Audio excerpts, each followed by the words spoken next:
Hi, I'm Erik Hall, the managing editor of the Telegraph in Alton, Illinois, and a board member for the APSE Foundation. And I'm joined by Dan Alegria, a team lead for the USA Today Network Design Center. He's a member of this year's Diversity Fellowship class. And thanks for joining me, Dan. Thanks, Erik. Appreciate you having me. So how did you find out about the APSE Diversity Fellowship and decide to apply?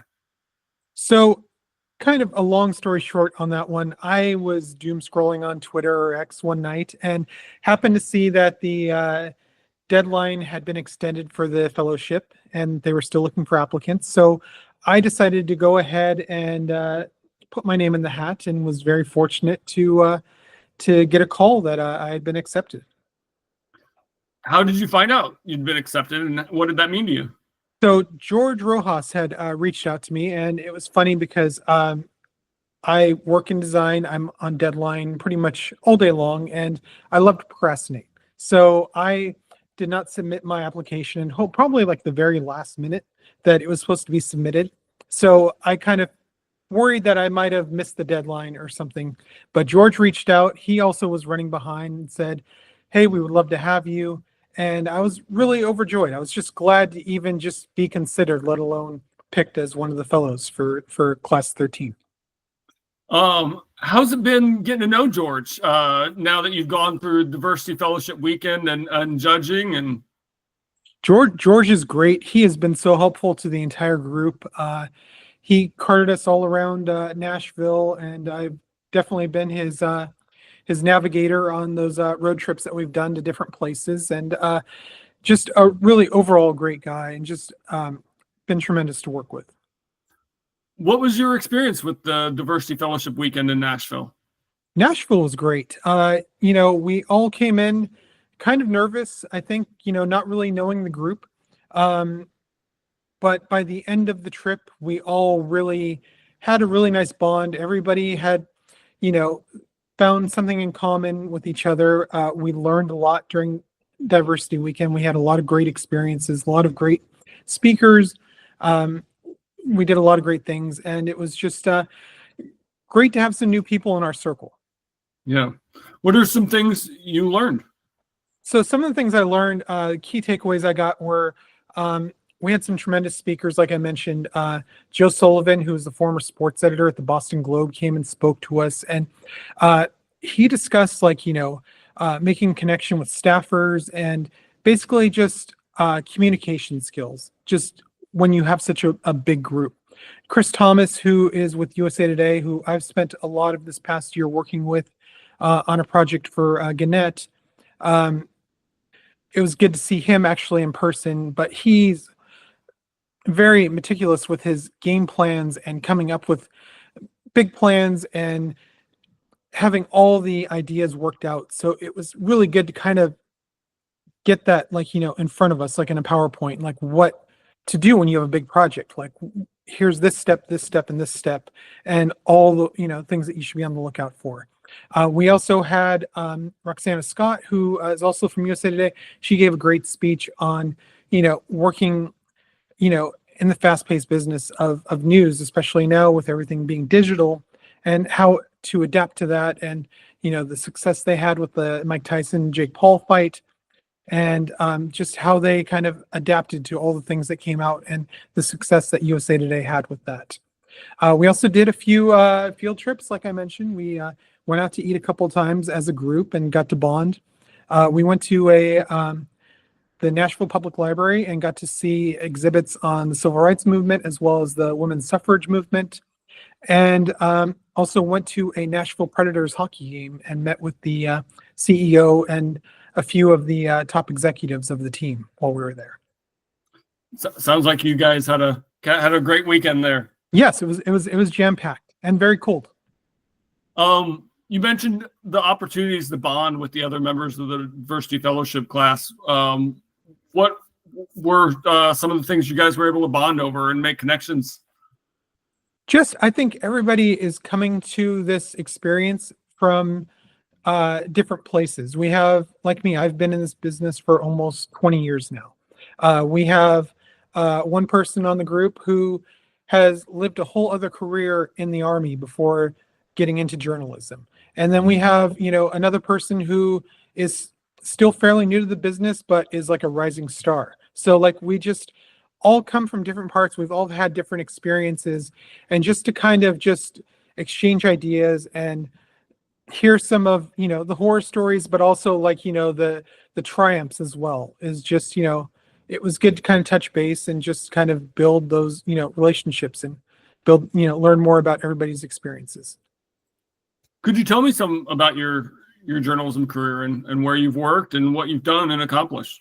Sure. So I went ahead and I think the statute of limitations is probably passed now, but I kind of snuck into this business through the side door. I started out as a news assistant designing the television books for my local newspaper just 3 months out of high school.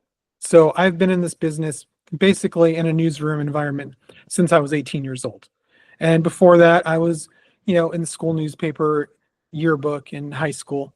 But after working in the television department for a couple of years, worked my way up to a design position where I was designing features, business, news. Eventually, it came down to coming into sports. I was basically the when there's an emergency, you break the glass, and Dan will come to your department and come and work for you. So I was happy to go ahead and just go where I was needed. And fortunately, one of those places where I really felt like I took off was in sports.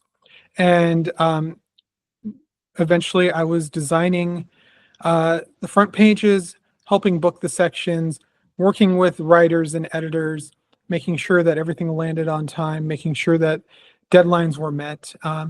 So it was just kind of a whirlwind, just going wherever I needed, but sports always felt like home. What's some of the work you're most proud of from your career? Some of the work I'm most proud of is definitely, I would say, during the pandemic, I was a news designer with Gannett, and I was the lead designer for the Detroit Free Press. And there was a lot going on during 2020 with the pandemic and also the election. So it was, some great work that was being done with the newsroom that really still puts 110% into their print product. And it was really fun to be a part of that, and an honor to be a part of that. One of my other great triumphs in this business has been in this past year. Gannett has kind of taken a new approach to their Sunday print sections with something called Project Blueprint, where instead of providing just the regular game stories on the cover of Saturday nights or even Friday nights based on our print deadlines now, gamers, we're giving our readers features, we're giving them stories about the players, about the people in their area. We're using magazine style displays instead of the traditional newspaper layout with like 3 stories.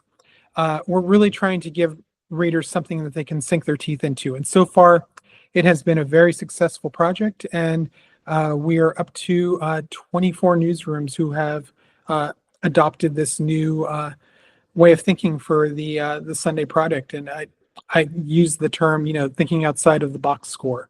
And I think that has really kind of just taken off this past year. How much adaptability have you had to have in your career as design and the print product has changed so much in 20 years? Yeah, it's definitely changed a lot. I remember designing one paper over, 8 different times throughout the night as we zoned out for different editions. And now I'm designing upwards of 10 papers in one shift and all across the country. So right now I have one in California, and earlier this morning I had one in Illinois. So it's just a different environment. We're still trying to get the news to, our traditional print readers, because we still have a base of people who still rely on the printed product for their news. Are you focused just on sports, or are you dealing with the whole newspaper? I'm strictly with sports. Okay. You talked some about things you're most proud of. How was it to be part of judging this year in Orlando and get to see some of the best work and look at some of the best work from across the country. Judging was a really great experience. Let me tell you, I read a lot just in my regular job, but I've never had my eyes hurt at the end of a day like I did after judging, and especially because one of the subjects I had was long features, so there was a lot of reading in that category. What were some of the memorable stories for you? So there was so much great work. It was really hard to kind of narrow it down to like, a top 10, but like we had some great things. Like there's a story about a girls basketball player who deals with obsessive compulsive disorder and all the ways that she goes about how basketball has kind of made that better for her. We also had a story about like, the Vikings coach, Mike Zimmer, and how he had to deal with his, wife dying and then also his son committing suicide and kind of bouncing back from that. And then there was like another story. I'm originally from Southern California, from the Los Angeles area, where, sports and entertainment are kind of like intertwined. And there was this great story from the LA Times on the new Chargers coach, Jim Harbaugh. Well, not really new now, he's a year in. But how, Jim Harbaugh was living in an RV park when he first came to the team instead of buying a house. And what inspired that was the 70s show, The Rockford Files. So they had this really great feature about Harbaugh living at this RV park and about why this character played by James Garner back in the 70s kind of inspired him living in this RV park. And then it all goes ahead and circles back to Harbaugh meeting James Garner at a Bears game back when Harbaugh was still a quarterback with the Bears, and just this friendship that built up, and it just all really just came together in like a really nice package. It's not something you would expect in a traditional sports section, but there it was. And we also had like there's a story from The Athletic on golfer Lilia Vu, who she was about her family's escape from Vietnam on a boat. Just the detail in it, just it was so moving. So there was just so much good stuff. It felt wrong to, go ahead and say, well, this one's not in the top 10, but there was so much. It was really a great experience to read so much great work.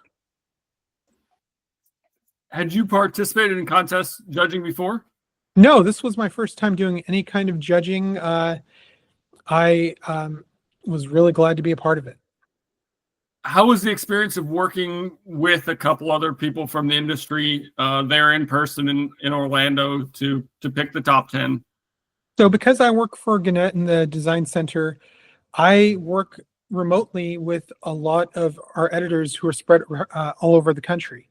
So this was the first time. One of the lead people in my group was Ed Reed from the Fort Myers News Press and the Naples paper. First time I've ever met him in person. And I've talked to him countless times on the phone or through Teams or in video conferences. So it was great to have like this one-on-one and to be able to, just kind of connect and share ideas on these different stories. And that was fun. A lot of other people like Dan Spears, Roxanna Scott, others who I've met over, video chats or emails. It was just great to finally put an actual person instead of seeing somebody in the little square like we're seeing each other right now. Yeah. Was there anything you took from the time when you weren't reading away from the contest judging, which I can find to be as beneficial as the time you're actually reading stuff? Yeah. No. There was some time to actually for everybody to kind of talk and share ideas and just get together and mingle. But let me tell you, there was a lot of reading. There were a lot of people sitting at the pool with laptops in front of their faces, just knee deep in stories. And it was just, nobody was really swimming. I'll tell you that. Is there anything else you want to add about your time so far in the APSE Diversity Fellowship or what you're looking forward to? As I know there's a few more steps to it, including the conference this summer in Minneapolis. And is there anything else you want to add, Dan? No. I just think that this has been a really great experience. What I've really gotten from it is the camaraderie you know, like this past week with the different sports editors from across the country, those who, you know, are from different organizations that we don't really have too much interaction with, and kind of hearing what they're dealing with and what's happening in their newsrooms, and but also the camaraderie that comes with the fellows themselves. We have a really great group this year, and we've all made a point to, you know, kind of learn from each other and kind of connect. And each person brings a talent and experience that's different from the other. So when I look across the table from everybody who is a fellow this year, you know, I just look and see, yeah, I see really bright futures for all of them. So it's really good to be on the ground floor of that. Well, thanks so much for your time, Dan. I really appreciate it. Thank you, Eric. I appreciate you. Take care.